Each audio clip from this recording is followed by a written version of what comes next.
Minasyaitonirrajim. Bismillahirrahmanirrahim. Innal hamdalillah nahmaduhu wa nasta'inuhu wa nastaghfiruh wa na'udzu billahi min shururi anfusina wa min sayyiati a'malina. May yahdihillahu fala mudilla lahu wa may yudlilhu fala hadiya lahu. Asyhadu an la ilaha illallah wa asyhadu anna Muhammadan 'abduhu wa rasuluh. Amma ba'd. Qala rabbi shrah li sadri wa yassir li amri wahlul 'uqdatam min lisani yafqahu qawli. Apabila kita syukur pada Allah Subhanahu wa taala, Allah Subhanahu wa taala masih lagi berikan kita limpahan rahmat dan kasih sayang Dia. Lantas kita masih lagi berada atas muka bumi ini dengan nikmat iman dan juga nikmat Islam yang selalu kita ucap pada pagi-pagi lagi. Kita bangun tidur, kita solat subuh, kita baca dalam surah Al-Fatihah, kita baca apa? Bismillahirrahmanirrahim. Ar-Rahman Ar-Rahim. Apa maksud Ar-Rahman? Maha pemurah, Maha penyayang. Apa maksud Maha penyayang? Apa dia? Iaitu penyayangnya Allah, Dia bagi nikmat kepada seluruh manusia. Kepada seluruh manusia, sama ada orang tu minta apa je. Apa dalilnya? Surah Al-Fatihah kan? Ada kan? Di balik ulang kaji. Iaitu Allah Ta'ala bagi nikmat kepada seluruh manusia. Hari ni kita tak kisahlah, kita semalam kita tak berapa buat baik, hari ni kita buat baik, tapi Allah Ta'ala masih lagi hidupkan kita, bagi kita dan minta apa yang kita minta semua diberikan oleh Allah Subhanahu wa ta'ala. Yang kedua, kita syukur pada Allah Ta'ala dengan sifat Ar-Rahim tu. Allah Ta'ala beri kita nikmat iman dan juga nikmat Islam. Apa sifat Ar-Rahim? Apa? Sifat Ar-Rahim, tak ingat? Ya Allah Ta'ala bagi kita untuk orang-orang yang Islam, orang-orang yang beriman, yang paling besar sekali iaitu mengeluarkan orang-orang yang Islam, mengeluarkan daripada orang-orang yang musyrik, yang berada dalam kegelapan kepada Islam, cahaya yang terang benderang iaitu Islam. Baik, dan kita syukur pada Allah atas dapat kesihatan dan juga masa lapang untuk kita ada lagi pada hari ini. InsyaAllah pada hari ini kita bincang sama-sama bagi tajuk seterusnya, iaitu kita ambil tajuk sabar yang kita mulakan daripada kisah Nabi Nuh alaihi salam. Okey. Allah Subhanahu wa taala berfirman, a'udzubillahi minasyaitonir rajim, wa laqad arsalna nuhan ila qaumihi inni lakum nadhirum mubin. Maksudnya, dan demi sesungguhnya kami telah utuskan Nabi Nuh, lalu ia memberitahu kaumnya dengan berkata, sesungguhnya aku ini seorang rasul pemberi amaran yang nyata kepada kamu semua. Alla ta'budu illallah inni akhafu 'alaikum 'adzab yaumin alim. Iaitu janganlah kamu menyembah melainkan Allah. Sesungguhnya aku bimbang jika kamu menyembah yang lainnya, kamu akan ditimpa azab yang tidak terperi sakitnya pada hari pembalasan. Surah 11, surah Hud ayat 25 dan juga ayat 26. Okey, tuan-tuan semua, kisah dia tentang kisah Nabi apa? Nabi Nuh AS. Nabi Nuh, ingat tak kisah Nabi Nuh? Nabi Nuh, siapa dia Nabi Nuh? Rasul Allah Subhanahu wa taala kan? Allah Taala punya rasul juga yang dihantar kepada manusia, umat pada masa tersebut. Nabi Nuh ni, ingat tak kisah Nabi Nuh? Nabi Nuh ni keturunan ke-9 daripada Nabi Adam alaihi salam. Dia diangkat menjadi rasul ketika umurnya 480 tahun. Nabi Muhammad sallallahu alaihi wasallam diangkat jadi rasul pada umur berapa? 40 tahun. 40 tahun. Lepas tu Nabi berdakwah selama 23 tahun. 13 tahun di Mekah, 10 tahun di Madinah. Tapi Nabi Nuh alaihi salam dia keturunan ke-9 daripada Adam alaihi salam. Adam, lepas tu Habil dan Qabil, lepas tu ada cucu dia, lepas tu cicit dia sampai kepada Nabi Nuh alaihi salam. Nabi Nuh seorang yang soleh, lelaki soleh, dan diangkat menjadi rasul ketika umurnya 480 tahun. Kita 480 tahun dah jadi tulang apa kan? Tak nak ambil tak ada. Ni zaman Nabi Nuh alaihi salam umur lama-lama. Dan Nabi Nuh AS menjalankan misinya, iaitu berdakwah untuk mengajak orang kembali kepada Allah Subhanahu Wa Taala selama berapa lama? Hampir selama dalam 5 abad. 1 abad betul 100 tahun. 1 abad 100 tahun. Jadi 5 abad lebih kurang dalam 500 tahun. Jadi Nabi Nuh AS meninggal pada umur dia 950 tahun. berapa punya lama tu kan. Kita eloklah kan, janganlah lama-lama sangat kan. Kalau dah 1000 tahun tak mati, pening cicit kita tengok kan. Tak mati-mati tu kan. Tak mati-mati atuk tu ni kan. Atuk pun tak ingat, cucu pun dah tak ingat dah. Nabi Nuh AS, tapi dia berdakwah selama dakwah selama 5 abad. Nabi Nuh terkenal seorang yang fasih berbicara, bijaksana, dan paling besar kali sifat dia iaitu sabar dalam menjalankan amanah Allah Subhanahu Wa Taala. Dalam 5 abad tersebut, 500 tahun, dia hanya dapat mengikut sebanyak berapa? 70 hingga 80 orang saja. Kan? Nabi Muhammad dakwah 23 tahun, umat dia ramai. Nabi Nuh AS 500 tahun lebih, tapi umat dia hanya pada tu yang masuk Islam hanya 70 hingga 80 orang saja. Itu pun di kalangan orang-orang yang lemah. Kemudian apabila melihat kepada peristiwa tersebut, maka Nabi Nuh AS berdoa kepada Allah Subhanahu Wa Taala tentang umat dia. Jadi Allah Subhanahu Wa Taala, dia tak cerita ni kisah Nabi Nuh kan. Allah Taala keluarkan apa daripada bumi? Air. Bukan air hujan, dia keluar daripada mana? Daripada bumi. Air daripada bumi, keluar daripada bumi. Kemudian ketika itulah umat Nabi Nuh yang tidak beriman kepada Allah Subhanahu Wa Taala dibinasakan. Yang selamat hanya yang naik di atas kapal Nabi Nuh AS kan. Kalau kita lihat ayat tadi, surah Hud tadi, dia panjang kisah dia daripada ayat 25 sampai ke ayat 49. Semua ni kisah tentang Nabi Nuh AS. Ketika peristiwa tersebut, Nabi Nuh ni dia tergolong daripada golongan Nabi Ulul Azmi. Ulul Azmi ni Nabi-Nabi yang diangkat lebih sikit daripada Nabi-Nabi yang lain. Seperti baru Nabi Nuh, Nabi Musa, lagi Ibrahim, Isa, lagi Nabi Muhammad SAW. Ada 5 Nabi Ulul Azmi. Apa dia? Nabi Nuh, Nabi Ibrahim, Nabi Musa, Nabi Ibrahim, Isa, Nabi Muhammad SAW. Okey. Nabi Nuh AS, kalau last week kita, minggu lepas kita bincang, ada 4 orang wanita yang diangkat martabat dalam Al-Quran. Siapa ingat lagi tak? Maryam. Kita ambil kisah Maryam kan minggu lepas. Lepas tu Fatimah, lagi salah tak ikut susunan pun. Lagi Khadijah, betul.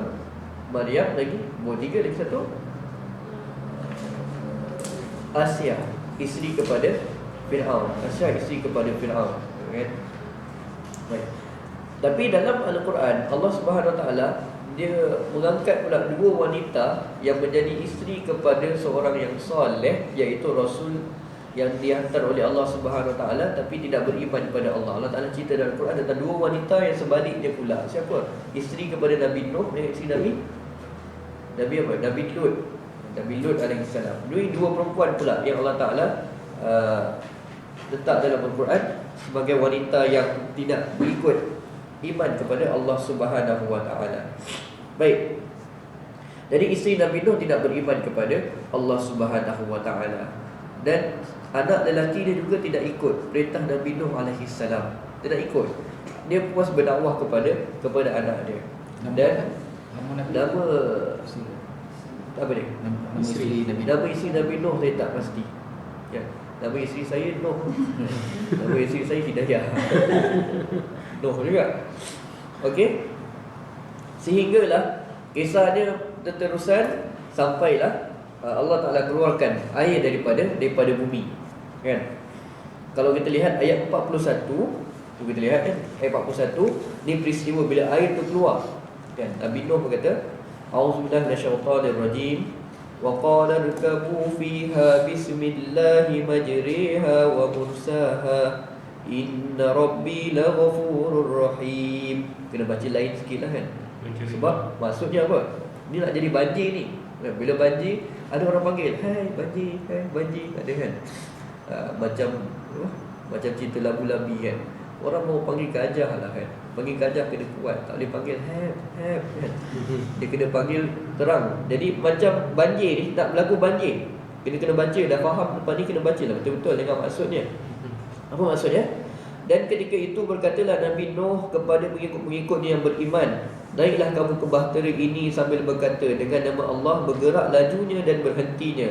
Sesungguhnya Tuhanku adalah Maha Pengampun lagi Maha Mengasihani. Ini doa boleh amalkan. Bismillahirrahmanirrahim wa mursaha. Naik kapal terbang, naik kapal, boat, ferry kan, untuk berlayar.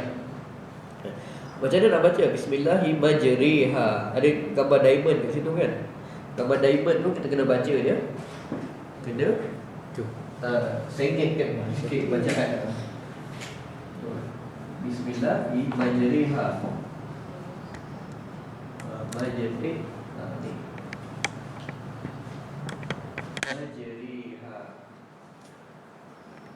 Majrih. Nama hukum dia ialah imalah. Okey, imalah. Imalah. Masa saya belajar di Darul Quran, ustaz saya, kami ada 2 kelas. Satu yang meriwayatkan bacaan majriha imalah, satu lagi yang meriwayatkan bacaan majriha, majri, kan? Jadi kita baca majri ya. Majriha wa mursaha. Inna rabbi laghafurur rahim. Ini kira nak berlaku banjir tu. Tapi apa yang berlaku? Ni kalau kita baca Nabi Nuh AS dalam ayat ni dia ceritakan bagaimana ombak yang ada dalam masa tersebut seolah-olah seperti gunung tinggi. Tapi anak Nabi Nuh AS dia tak nak dengar cakap lagi. Ayat 43 pula cerita ketika anak dia kata tak apa kan. Dia kata kat bapak dia tak nak ikut bapak dia. Bapak dia nak ajak naik atas kapal, tak nak ikut. Dan anak dia naik kata berada di atas gunung-gunung yang tinggi. Tapi anak dia selamat ke tidak? Tak. Semua dia tak dapat diselamatkan. Semua dia tenggelam dengan kebinasaan yang Allah SWT berikan kepada mereka. Dan sehinggalah Nabi Nuh pun kita lihat dalam ayat 45, Nabi Nuh berkata, merayu kepada Tuhan dengan berkata, wahai Tuhanku, sesungguhnya anakku itu dari keluargaku sendiri, dan bahawa janjimu itu adalah benar, dan engkau adalah sebaik-baik sebijak-bijak hakim yang menghukum dengan seadil-adilnya. Nabi Nuh pun dah puas minta anak dia naiklah atas kapal, tapi anak dia tak nak naik juga. Bahkan apakah yang ditegur oleh Allah Subhanahu Wa Taala? Allah Taala kata kat Nuh ayat 46, wahai Nuh, sesungguhnya anakmu itu bukan daripada keluargamu kerana dia telah kufur kepada Allah Subhanahu Wa Taala, kan? Itu dia punya perakhiran dia. Sehinggalah yang berada atas kapal tersebut, inilah umat-umat yang tinggal ni, kita semua ni, umat Nabi Nuh AS. Yang mana agaknya kita semua ni bukan agaknya, memang sekapal lah kita ni, sekapal. Apalah keturunan hari ni pun. Sebab berlakunya perkembangan manusia itu semula lepas daripada zaman Nabi Nuh AS, kan? Tak kisah lepas tu jadi bugis ke, jadi badar ke apa kan. Agak ni keturunan kita dah tegur dah dulu kan. Cakap apa, nanti anak cucu aku tak apalah kan, datang kelas kau kan, datang kelas anak cucu kau kan. Kita pun dah tahu kan. Atuk cikgu cakap kat atuk saya dulu kan, datang ke kelas cucu kau kan. Atuk saya pun kata, betul lah kan, nanti cucu kau betul ni, jangan datang lambat. Okey, macam tu. Jadi kita pun hari ni jadilah umat pada hari ini. Okey. Seterusnya yang kita nak ambil iktibar, lihat bagaimana Allah Subhanahu Wa Taala kata apa? Ayat 49, tilka min amba'il ghaibi nuhiha ilaik ma kunta ta'lamuha anta wala qaumuka min qabli hadza fasbir innal 'aqibata lil muttaqin. Apa kenapa kita baca tentang Nabi Nuh apa semua tu? Kisah Nabi Nuh itu adalah dari perkara-perkara ghaib yang kami wahyukan kepadamu wahai Muhammad. Masa tu Nabi Muhammad tak tahu, yang lain-lain pun tak tahu, tapi diwahyukan oleh Allah Subhanahu Wa Taala. Untuk apa? Yang engkau dan kaum-kaum tidak mengetahui sebelum ini. Oleh itu bersabarlah. Allah Taala nak ceritakan kisah Nabi Nuh AS, berlaku peristiwa-peristiwa yang besar, bahkan berlaku pendakwahan ataupun ajakan seruan yang lama, tapi orang tak nak beriman. Dan Allah Ta'ala bawa iktibar untuk Nabi Muhammad SAW dan untuk kita ambil iktibar pada hari ini. Bersabarlah, sesungguhnya kesudahan yang baik yang membawa kejayaan dunia dan akhirat adalah bagi orang-orang yang bertakwa. Itu kisah Nabi Nuh AS. So Nabi Nuh AS, dia seorang Rasul Ulul Azmi, Rasul yang diangkat oleh Allah Subhanahu Wa Taala. Cuba kita lihat bagaimana kisah Nabi Nuh AS. Dia berdakwah selama 5 abad, tapi Kalau kita ikutkan 5 abad berbanding dengan hari ini dakwah, diorang buat NGO, buat program dakwah, mencari orang-orang masuk ke dalam agama Islam, mungkin jauh berbeza. Nabi Nuh AS, kalau kita ikut dia punya dakwah dia, secara logik dia, kita rasa apa? Gagal lah ya? Tak terror lah, macam tak terror Nabi Nuh ni. Tapi lihat, itu adalah takdir Allah Subhanahu Wa Taala. Yang mana Nabi Nuh AS tak ada benda lain, dia tetap teruskan untuk menyampaikan seruan kepada jalan Allah Subhanahu Wa Taala. Dan kita kena ambil iktibar bahawa setiap Nabi dia bawa seruan benda yang sama je. Apa yang mereka bawa? Awal-awal tadi, untuk memberi amaran supaya jangan syirik kepada Allah Subhanahu Wa Taala. Sama juga dengan perkataan kita selalu, kalimat takwa kita, la ilaha illallah. Okey. Tiada ilah selain daripada Allah Subhanahu Wa Taala. Hari ni bila kita bawa diri kita, first kali yang kita buat hari tu apa? Kita cek hati kita, betul tak? Hati ni hanya untuk Allah Subhanahu Wa Taala. Barulah anggota badan akan ikut. Sebab Nabi sallallahu alaihi wasallam kata apa? Jika baiklah satu ketul jasad dan satu ketul daging dalam jasad tersebut, idza salahat salahat jasad kullu. Jika baik, baik seluruh jasadnya. Jika buruk, maka buruklah seluruh jasadnya. Dan Nabi kata, apakah daging tersebut? Ala zalika wa qalbu, iaitu hati. Sebab itulah yang apa kita nak buat, kita isikan kembali kepada Allah Subhanahu Wa Taala. Tiada ilah lain, tiada makhluk lain. Sebab selain daripada Allah kita panggil apa? Makhluk. Ingat tak kita buat kullu ma siwallah, setiap apa-apa selain Allah, apa dia? Makhluk. So tempat hati tersebut ialah apa? Ilah dia Allah Subhanahu Wa Taala sahaja. Jadi setiap Nabi dia bawa seruan benda yang sama je, iaitu kembalikan semula diri kita untuk Allah Subhanahu Wa Taala. Kalau kita letak benda lain, itu maksudnya apa? Zalim. Kita jadi orang yang zalim. Apa maksud zalim? Letakkan sesuatu bukan pada tempatnya. Letak sesuatu bukan pada tempatnya. Orang yang ada kuasa salah guna kuasa, kita kata zalim, sebab dia salah guna kuasa. Orang yang ada kereta, dia jadikan kereta itu sebagai akuarium, boleh ke? Atau kandang anda, kucing sebagainya, zalim. Kereta untuk dibawa, digunakan, zalim.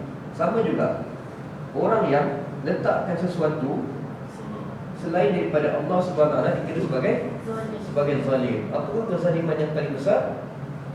Cuba kita lihat syirik. Surah 31 ayat 13. Apa dia? Surah 31 ayat 13. Kita lihat balik surah Luqman. A'udzu billahi syaitanir rajim. Wa idh qala Luqman li ibnihi wa huwa ya'iduhu ya bunayya la tusyrik billah inna syirka la zulmun 'adzim. Dan ingatlah ketika Luqman berkata kepada anaknya semasa dia memberi nasihat kepadanya, wahai anak kesayanganku, janganlah kau persekutukan Allah. Jangan syirik kepada Allah Subhanahu Wa Taala dengan satu yang lain. Sesungguhnya perbuatan syirik itu adalah satu kezaliman yang besar. Kalau kita buat syirik kepada Allah, masukkan ilah lain, masukkan makhluk lain selain daripada Allah dalam hati, maksud kita zalim kepada Allah Subhanahu Wa Taala. Itulah yang kita panggil sebagai syirik, sekutukan Allah Subhanahu Wa Taala. Maksud sekutukan tu letak Allah Taala sama level, tempat dia patut di hati, tapi kita letak benda lain, makhluk ke dalam hati kita. Itulah bila kita buat syirik, selalu kita dengar kan, al-fitnatu asyaddu minal qatl.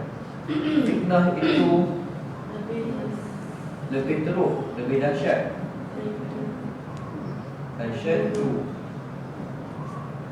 minal, lebih teruk daripada membunuh. Awas fitnah kat sini. Syirik. Tengok dalam tafsir. Maksudnya ialah syirik kepada Allah Subhanahu Wa Taala.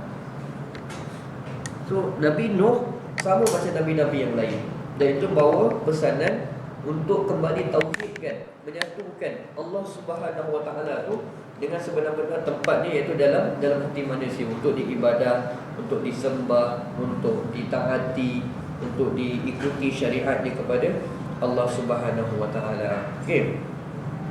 Tapi apabila dakwah dia tidak diterima oleh orang ramai, maka Nabi Nuh AS tetap berada pada jalan Allah Subhanahu Wa Taala.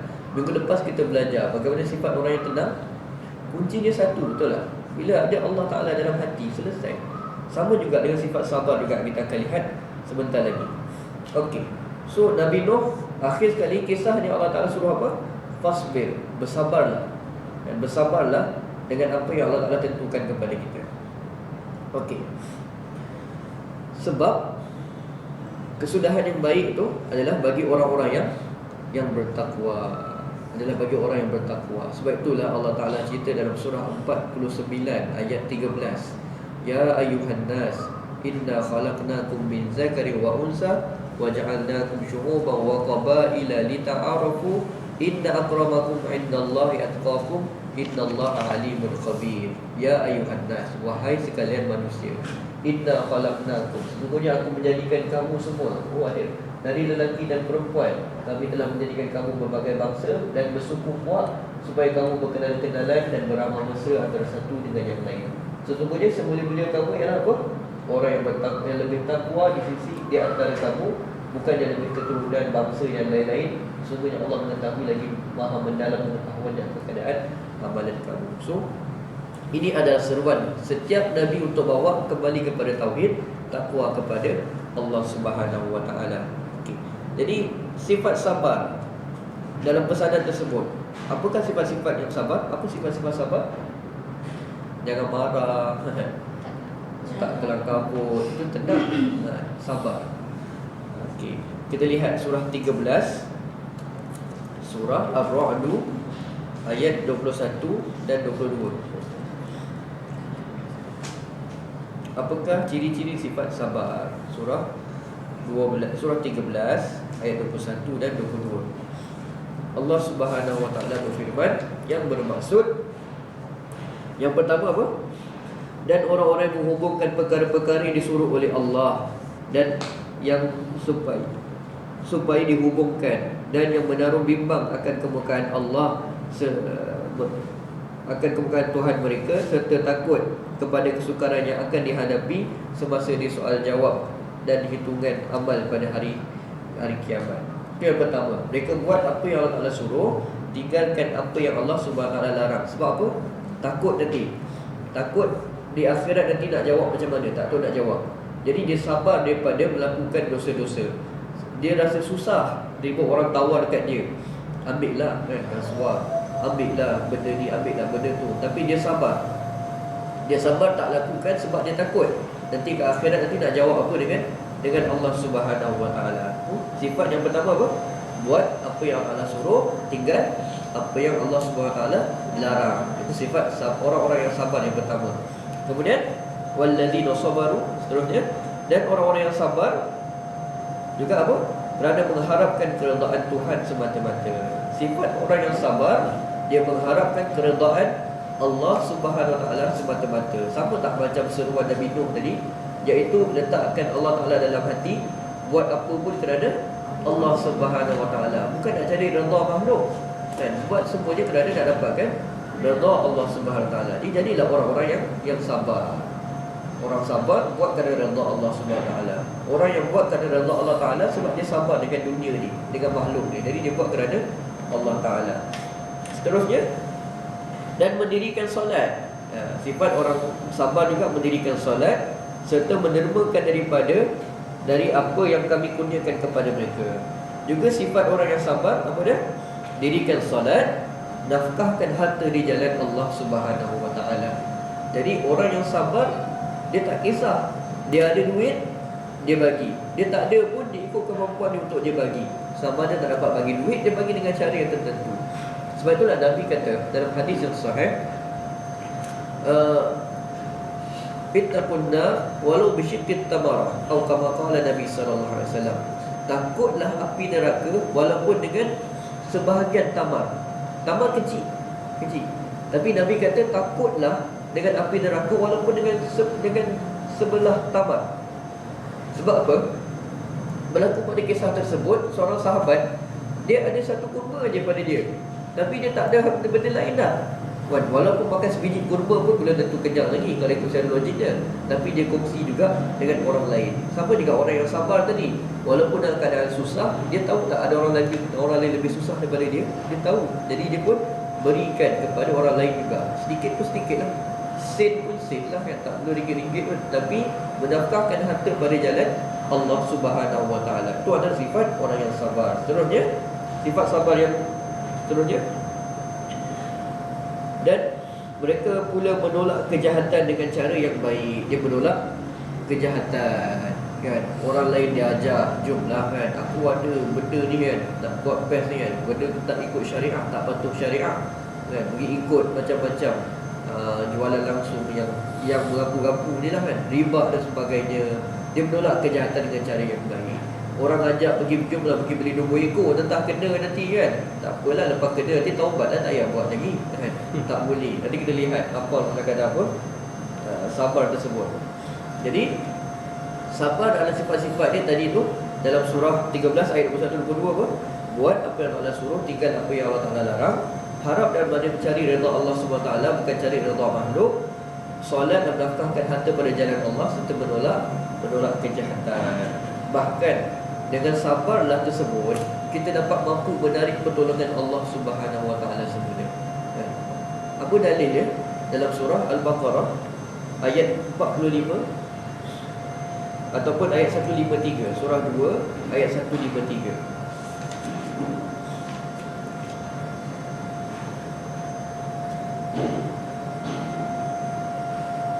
Firman Allah Subhanahu Wa Taala, ya ayyuhalladzina amanu ista'inu bis-sabri was-salah innallaha ma'as-sabirin. Wahai sekalian orang-orang yang beriman, mintalah pertolongan untuk menghadapi susah payah dalam menyempurnakan suatu perintah Tuhan dengan bersabar dan dengan mengerjakan solat. Sama tak dengan sifat orang sabar tadi? Sama. Itu mukjizat Al-Quran. Takkan pernah bertindih satu sama lain kan? Ada dekat sini, tempat lain pun kita lihat ada kaitan satu sama lain. Kerana sesungguhnya Allah Ta'ala menyertai, menolong orang-orang yang sabar. Jadi bersabar tersebut bukanlah kita rasa sabar ni tadi tak dapat apa-apa. Sabar dengan mengikut perintah Allah, dengan menunaikan zakat, menunaikan solat, meletakkan nafkah pada jalan Allah Subhanahu Wa Ta'ala, maka insya-Allah Allah Ta'ala akan bersama dengan orang-orang yang sabar tersebut. Ada satu kisah lain yang kita boleh ambil juga tentang sabar. Bagaimana sabar akan memperoleh kemenangan. Pernah dengar kisah tentang Talut dan Jalut? Talut dan Jalut, tahu tak? Okay. Kita Talut dan Jalut boleh lihat dalam surah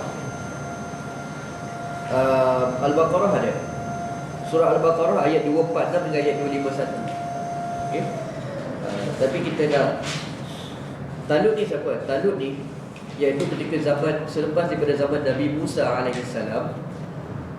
Lepas Nabi Musa telah wafat, bersama dengan sahabatnya, bersama dengan saudaranya, iaitu siapa? Saudara kepada Musa yang selalu berdakwah bersama pergi jumpa Firaun, Harun dan akhi, kata Musa, Harun adalah saudaraku. Kisah Talut dan Jalut ni berlaku ketika zaman selepas Nabi Musa, yang mana orang-orang Bani Israel meminta tolong kepada seorang Nabi, iaitu Nabi ramai, Rasul 25. Mereka minta tolong kepada Nabi Samuel, S-A-M-U-E-L, Samuel, sebutannya Samuel. Bani Israel minta tolong kepada Nabi Samuel kerana mereka telah ditindas oleh seorang raja ataupun satu pihak yang raja dia bernama apa? Jalut jahat, Talut baik. Okey, Talut dan Jalut. Jadi mereka kata kepada Nabi Samuel, dia kata, wahai Samuel, tolonglah angkat seorang raja untuk memerangi Jalut, untuk usir tentera Jalut keluar daripada kampung kami, daripada kampung kami. Angkatlah seorang raja untuk kami, dan kami akan berperang pada jalan Allah. Jadi mereka tahu seorang Nabi tersebut dia dibimbing oleh Allah Subhanahu Wa Taala. Wa ma yantiqu 'anil hawa in huwa illa wahyu yuha. Dalam firman Allah Subhanahu Wa Taala, tidaklah Nabi tersebut dia bertindak atas nafsu je, tapi tidak atas wahyu Allah Subhanahu Wa Taala. Jadi mereka minta Nabi Samuel untuk mengangkat raja daripada kalangan mereka, iaitu Bani Israel. Tapi Bani Israel minta kat Nabi Samuel. Nabi Samuel kata, kalau aku angkat raja, jangan pula lepas tu kamu tak berperang pada jalan Allah. Sebab Bani Israel ni dah terkenal kan, dia buat dapat nikmat sikit lupa, dapat nikmat sikit lupa. Tu Bani Israel.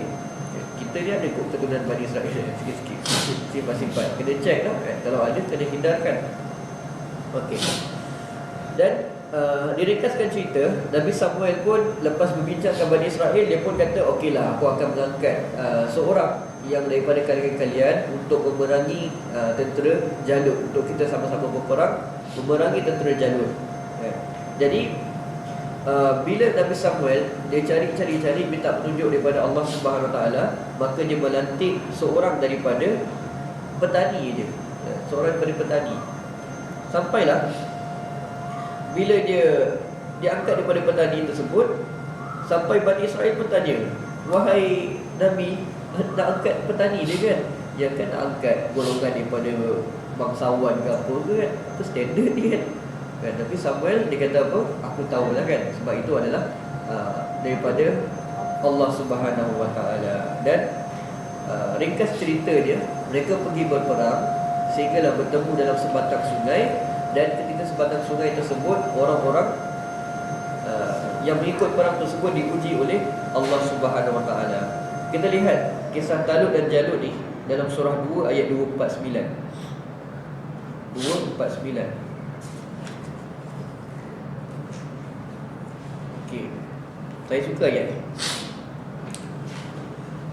Kemudian apabila Talut keluar bersama tenteranya, berkatalah ia, sesungguhnya Allah akan menguji kamu dengan sebatang sungai. Tadi kan, sebelum tadi apa? Kisah pemberian dia orang bincang nak dapat macam mana pemimpin kan. Ni dah nak pergi perang ni, dan diuji oleh Allah Subhanahu Wa Taala dengan sebatang sungai. Macam cerita fairy tale lah, cerita hikayat. Tapi kisah ni benar-benar berlaku ketika selepas zaman Nabi Musa. Kemudian bila sampai kat sungai tersebut, sebenarnya Allah akan menguji kamu dengan sebatang sungai. Oleh itu, sesiapa di antara kamu yang minum airnya, maka bukanlah ia dari pengikutku. Dan sesiapa yang tidak merasai airnya, maka sesungguhnya ia dari pengikutku. Sebab bila pergi jalan jauh, maka semua orang akan dahaga cari macam mana nak minum. Datang sebatang sungai, Talut dah pesan, jangan minum air tersebut kan? Jangan minum air tersebut. Siapa yang minum, yang minum dia bukan daripada golongan aku, bukan daripada tentera aku. Tapi siapa yang tak minum, tinggalkan, maka ia adalah daripada golonganku. Okay. Jadi bila mereka sudah diingatkan demikian, mereka minum juga dari sungai itu dengan sepuas-puasnya. Kecuali sebagian kecil daripada mereka, ada yang sebelum mereka minum dengan satu celukan tangan sahaja. Jadi bila mereka minum, bila dah rasa sedap, lepas tu nak lagi. Sedangkan Talut kata jangan minum langsung, tapi dia nak juga. Tak apalah, sikit dah hilangkan dahaga. Tapi apa jadi? Lepas tu nak lagi. Macam tu lah buat dosa juga.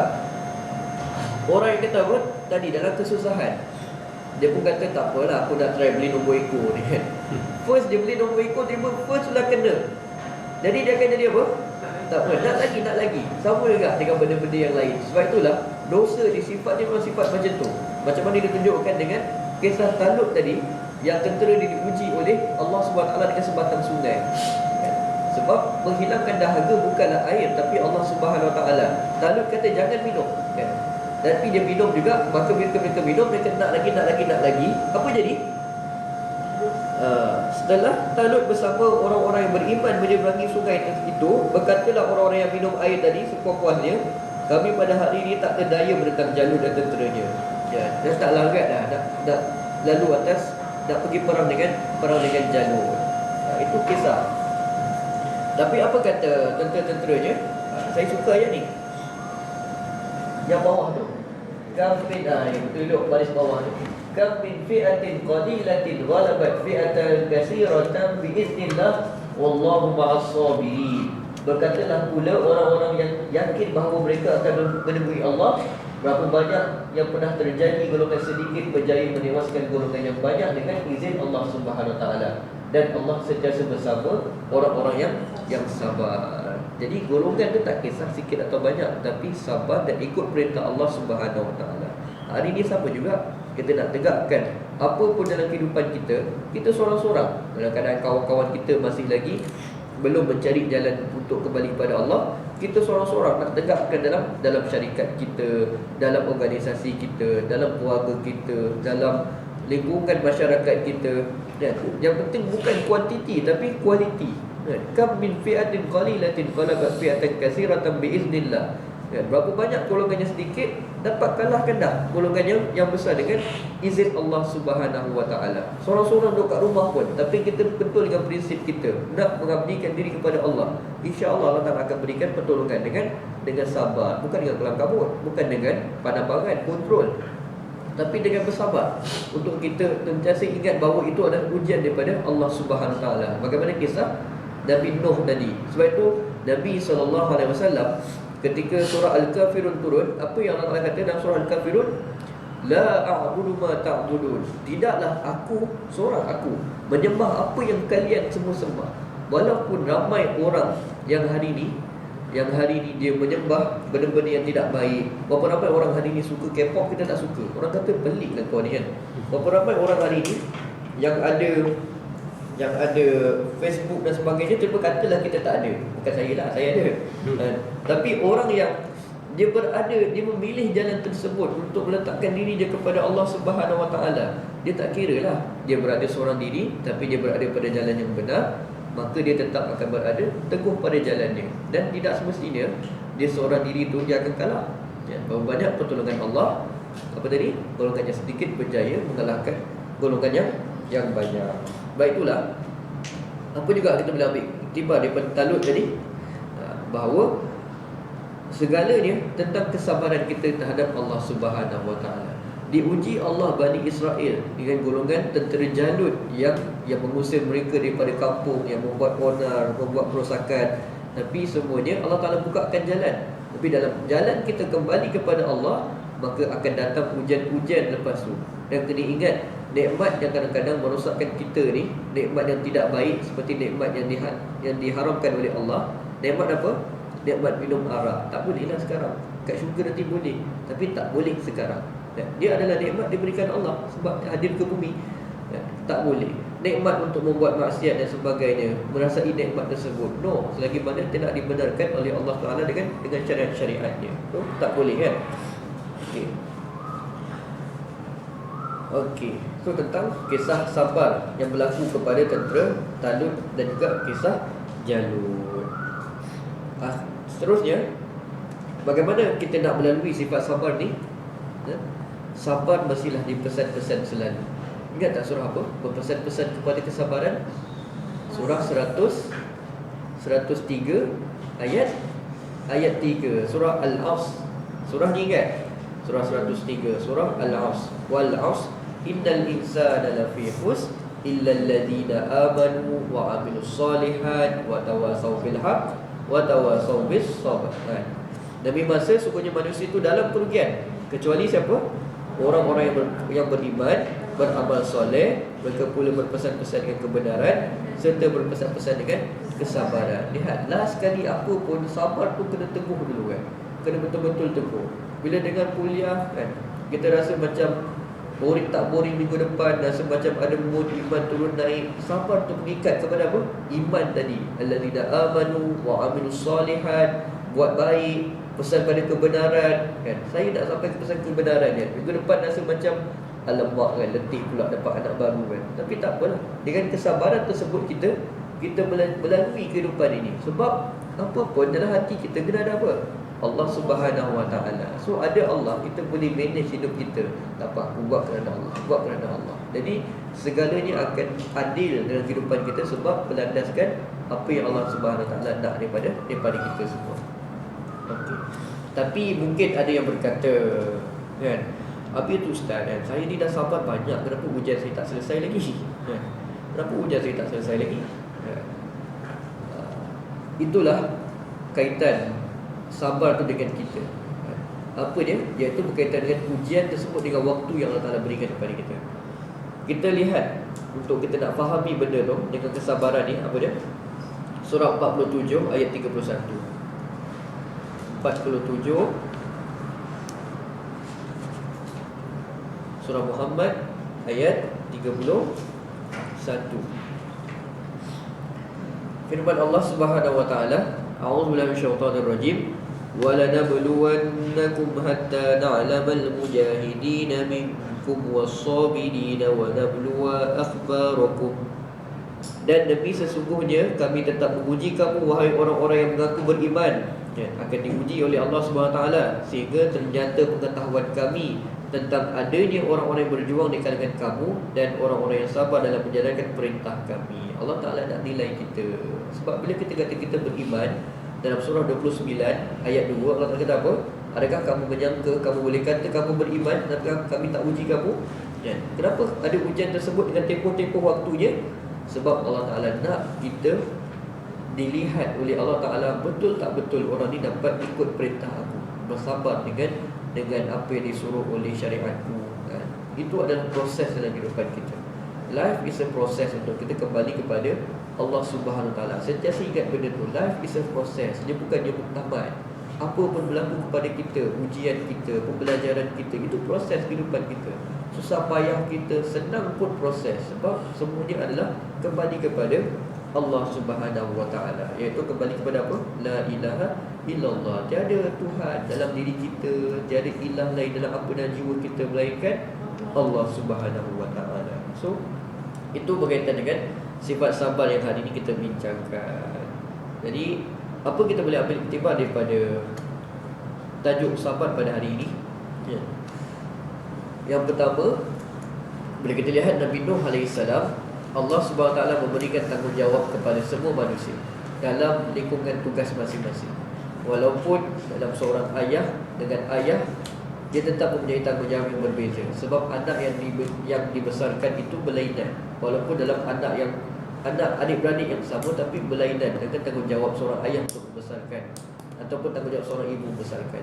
Apapunlah kita, siapa pun kita, ada tugasan masing-masing yang Allah Ta'ala telah berikan kepada kita sebagai amanah untuk kita hidup atas muka bumi ini, melangsungkan kehidupan atas muka bumi ini.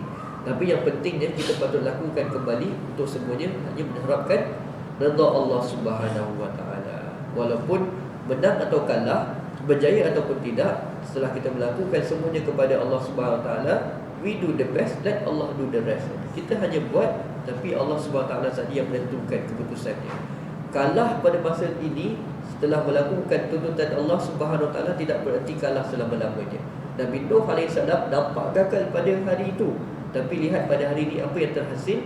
Kita pun daripada apa yang berlaku pada zaman Nabi Nuh, bertibaranlah kita menjadi keturunan yang ada pada hari ini, keturunan Nabi Nuh alaihissalam. Dan kita kena ingat sifat sabar ada beberapa perkara, iaitu kita mestilah buat dalam sabar tersebut, iaitu sabar dalam melakukan apa yang disuruh, tinggalkan apa yang dilarang oleh Allah Subhanahu Wa Taala. Bahkan orang yang sabar, sifat-sifat dia harap dan cari redha Allah, menunaikan solat dan juga menafkahkan harta di jalan Allah, serta menolak kejahatan yang ada tentang kepadanya. Seterusnya, iktibar lagi, buat jahat jangan sesekali walaupun sedikit. Buat dosa walaupun nampak best, tak apalah, hari masih muda. Alah, kau ni tak enjoy lah kan. Kita buat sikit-sikit je kan. Apa salahnya minum teguk sikit-sikit kan? Tak boleh. Buat sikit tetap tak boleh. Sebab dia akan berlarutan. Sehingga kita takut kita tak mampu lagi untuk meneruskan kehidupan ini dengan hati yang tenang dan meletakkan pengharapan kepada Allah Subhanahu Wa Taala. Dan akhir sekali, belum akhir dah, sabar mestilah dipesan-pesan selalu. Pesan tu untuk siapa? Untuk orang lain tu untuk siapa? Untuk kita juga kan. Kita pesan untuk orang, bukan untuk orang lain, untuk kita. Pesan untuk anak pun, kita suruh anak dia sabar, kita dia yang sabar kan. Dan juga yang terakhir sekali, kita mestilah memastikan kesabaran kita untuk sepanjang masa. Sebab kita tak tahu tempoh waktu tersebut mungkin di penghujung penyelesaian masalah kita sikit je lagi, tapi di situlah kita hilang pertimbangan kesabaran kita. Rugilah kita sampai kita aturkan di atas muka bumi Allah Subhanahu Wa Taala. Dan yang paling besar, hidup kita semuanya untuk kita kembali kepada Allah dalam keadaan yang berjaya pada suatu hari nanti. Mudah-mudahan. Sebab itulah orang-orang yang beriman kepada Allah Subhanahu Wa Taala. Hadis Nabi sallallahu alaihi wasallam. Nabi sallallahu alaihi wasallam kata apa? Allah. Nabi sallallahu alaihi wasallam dalam satu hadis Nabi sallallahu alaihi wasallam daripada Suhaib radhiyallahu an, Rasulullah sallallahu alaihi wasallam bersabda yang bermaksud, pelik sekali keadaan orang-orang yang beriman. Semua urusannya baik. Tidak berlaku sedemikian itu kecuali bagi orang mukmin. Jika mereka mendapat nikmat, mereka bersyukur, maka syukur itu baik bagi mereka. Jika ditimpa kesusahan pula, mereka bersabar, maka sabar itu baik bagi mereka. Hadis riwayat Muslim, hadis yang ke-2999. Hadis sahih. Lihatlah sifat orang beriman. Ada sedih tak? Ada kecil hati? Tak ada. Ada bengam dengan orang? Tak ada. Semua tak apa, tenang kan. Bahkan sabar itulah kunci untuk mengundang balik kejayaan kita, kemenangan yang hendak diberikan oleh Allah Subhanahu Wa Taala. Sebab itu kita jadilah orang yang bersabar yang sebenar-benarnya kepada jalan Allah Subhanahu Wa Taala. Biarlah orang lain kata kita pelik. Peliklah kau ni kan. Orang tu dah buat kau macam ni apa semua. Aku rasa patutnya kau dah marah dah maki apa dia balik kan. Orang tadi tu blok kita kau sebagainya. Tak apa, selagi mana kita boleh bersabar, melakukan dengan baik di sisi Allah Subhanahu Wa Taala, insya-Allah pertolongan tu akan datang. Pertolongan tu akan datang. Dan sehingga dah perlu untuk kita melakukan kekerasan pun itu atas pertimbangan kita dengan Allah Subhanahu Wa Taala, bukan pertimbangan dengan kemarahan atau nafsu kita sendiri. So insya-Allah apa pun yang berlaku atas muka bumi ini kita dapat tangani dengan baik. Jadi setakat itu untuk tajuk sabar pada hari ini yang kita ambil ibrah daripada Al-Quranul Karim dan hadis-hadis Nabi sallallahu alaihi wasallam. Ada apa-apa lagi nak tanya tentang tajuk sabar? Ya. Abang mesti dah berpesan-pesan kepada Ustaz. Kalau macam mana kita nak pesan dengan orang yang pernah buat? Pesan je. Ya, macam contoh dia tengah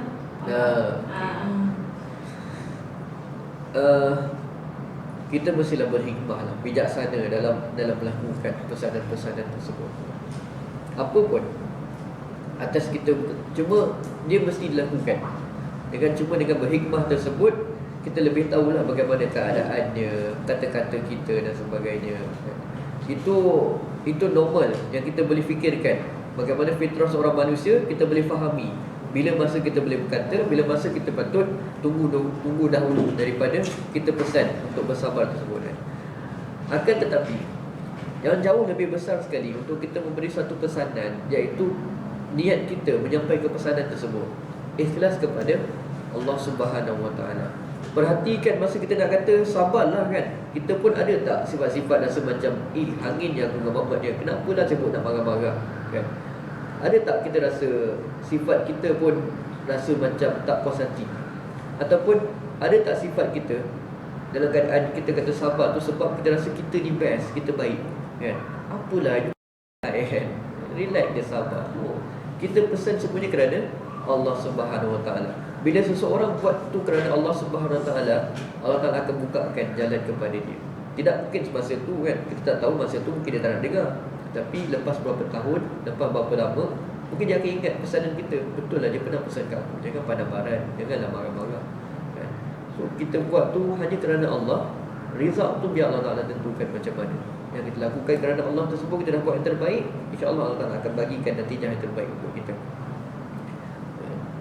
Sebab itulah ada Nabi pesan tentang marah ni, apa dia? Nabi pesan la taghdab, faradada miraran la taghdab. Jangan kamu marah. Nabi pesan banyak kali jangan marah kan. Dan bila orang yang marah, apa yang perlu dilakukan? Jika dia berdiri, dia duduk. Kalau dia duduk, baring. Dan perlulah ambil wuduk kan, untuk dia redakan balik yang marah tersebut, api dalam jiwa, dalam hati dia. So ambil wuduk.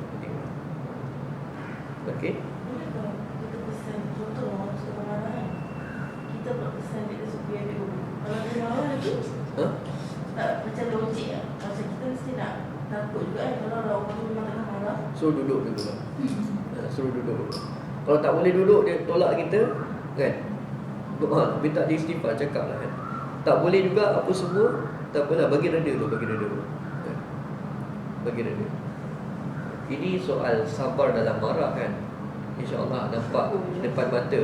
Tapi yang sabar kepada rakan-rakan kita ataupun diri sendiri yang berkaitan dengan dunia ni, sabar nak menghadapi ujian, sabar dalam kesusahan, dapat duit pun kena sabar. Sabarlah, jangan nak belanja enjoy macam apa kan, hujung bulan ni dapat gaji, sabar dapat duit projek, sabar kan?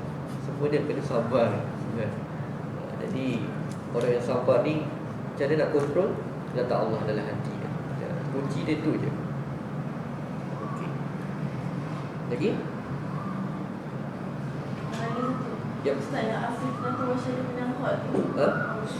Yang tu dia Afif dan tu maksudnya syirik. Yes. So kalau macam contoh lah kita kan ada orang gosip-gosip macam sembang-sembang. Cuma dia cakap Itu tuduhan. Afif dan tu Wasya tu benar. Tak. Betul ke tu? Penggunaan. Dia tak betul. Contohnya kita sembang-sembang tu orang tu gosip dengan si A. Macam kita nak nasihat lah. Dia tak Kita baik cakap lah, je tu. tapi kita guna perkataan salah kan? Sebab biasalah keluar dalam TV pun kan. Bahkan ada ustaz-ustaz kata al-fitnatu asyaddu minal qatl. Fitnah kat sini dalam ilmu tafsir yang dimaksudkan ialah syirik. Itu ialah tuduhan dalam surah An-Nur, dalam surah Nur. Ya, tuduhan, mereka yang melemparkan tuduhan. Dalam Quran tak ada satu pun perkataan fitnah yang digunakan bagaimana orang lain faham. Fitnah, kau yang buat fitnah, Quran kata macam ni kan? Yang dikatakan dalam Quran ialah tuduhan. Dalam surah Nur, awal-awal surah Nur. Okey. Ya. Saya ada kawan saya Cina masuk Islam, perempuan. Dia sebut pasal Arab ni kan. Dia bawa lepas bersalin.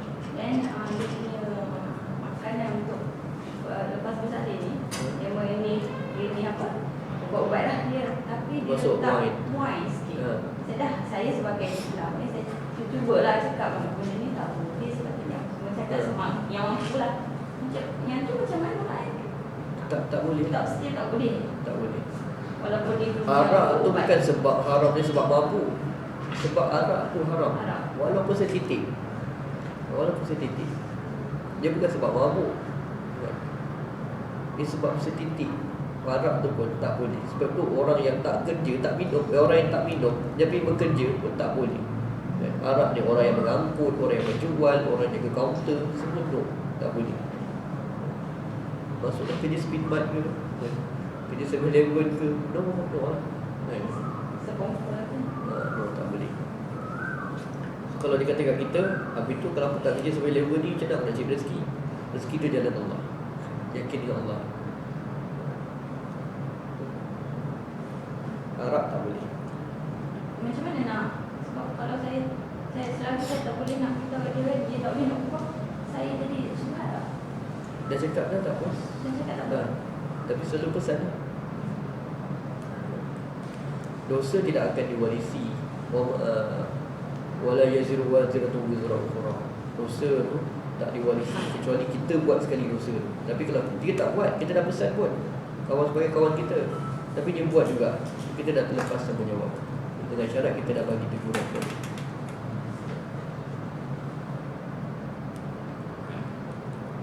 Ada. Alhamdulillah untuk hari ini kita selesai dalam tajuk patience, sabar.